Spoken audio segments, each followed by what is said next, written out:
Today we'll draw a scene with two children walking down a farm road. We'll start at the back and work our way forward. The top right hand area is very dark, so I'll use my 6B graphite stick to gradually lay in this tonal value.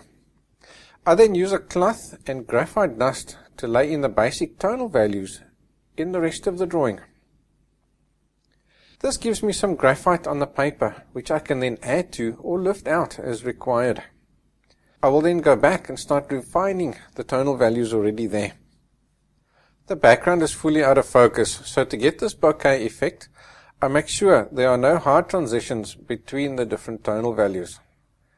In other words, to make the background look out of focus, you can't have any hard edges.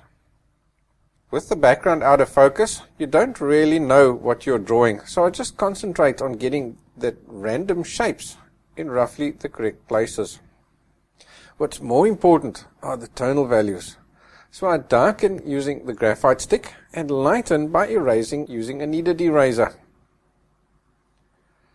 As we come forward, things gradually become more in focus, so we can start to make out the shapes of the grasses, stones and sticks. So I gradually pay more and more attention to the random shapes formed by these objects. I look at their tonal value, shape, size, and the direction of the strokes I need to use in order to replicate the shape. When I need to erase, I'll shape the tip of the kneaded eraser to mimic the shape that I need to erase. So if I need to erase a dot, I'll make a fine tip on the eraser. If I need to erase a line, I'll create a chisel-shaped tip. And then for areas like the road that need a soft edge, I'll use the rounded end of my eraser. In the road, we need to create the impression of the tracks formed by the tires, so I work these contrasts in. I found, however, that the graphite stick was making marks which were too hard-edged for what I needed, so I moved over to using the earbud. I then coated the earbud in graphite powder and used that to draw with. The Q-tip also worked well to suggest the multitude of larger rocks and stones in the road. So I ended up alternating between the Q-tip, the kneaded eraser, and my pencil to create the gravel effect. Notice how things appear darker in the foreground. By adding this darker in the foreground, it helps to give us a nice looking in effect to the drawing. I then also draw one or two small detail sticks and stones in the very front of the foreground to indicate that this area is in focus. I also darken up the ground where the two figures cast a shadow, because this shadow will give them height once the drawing is complete. With the background finished, we can move on to drawing the figures. So it's at this point where most people start to panic at the thought of drawing such a complex figures. Yet, drawing them is super simple if you follow my technique of divide and conquer. I ignore the fact that I'm drawing two complex figures. Instead, I look at only one small part of the figure in turn and I draw that. So here I've chosen the girl's jacket, and I'll break it down into even smaller pieces or areas if possible. So I draw the back of the jacket, then the one sleeve, then the other sleeve, and so on.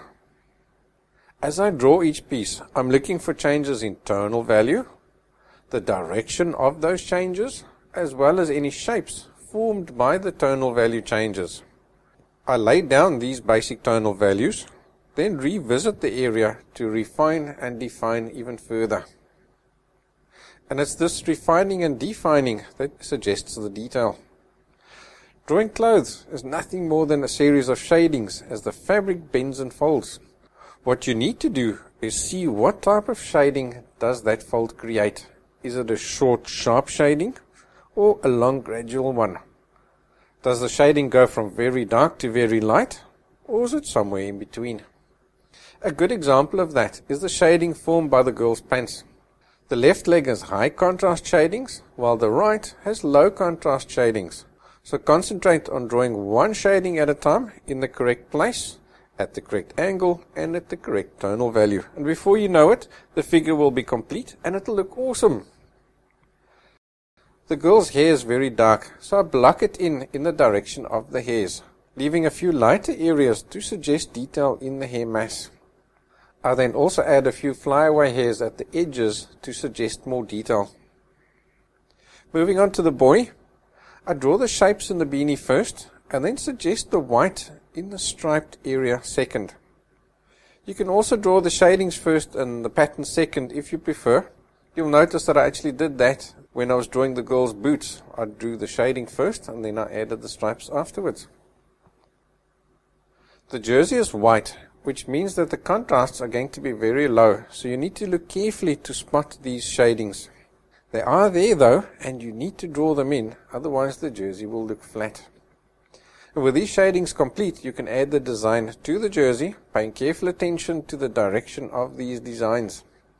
The designs wrap around the jersey, so define the shape of the body. The hand is not very prominent, so I just suggest it without drawing any detail. His pants are very dark, so as with the white jersey, you need to look carefully to spot the tonal value changes and draw them in. You will see I mark the folds first and then color the dark around them to ensure I don't lose the position of the folds. From there, I can carefully reduce the contrast of the folds until the tonal values are correct. I finish up the drawing by adding the boy's boots, which is just a basic shading. I hope you've enjoyed this tutorial. If you have, please like and subscribe. You can also visit our website to follow the real-time, step-by-step draw-along version of this class. Thank you for watching.